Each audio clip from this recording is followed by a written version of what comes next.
Hey everybody, this is live video coming to you from the shipyard next to the Culinary Outfitters restaurant. It's a little too windy and rainy to open the boats, and there's a lot of mud in the field. It's been raining since yesterday. See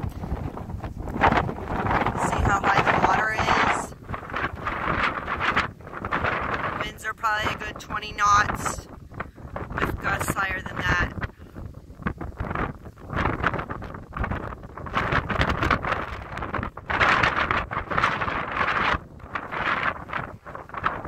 Not a good day to be on the water for sure, for safety.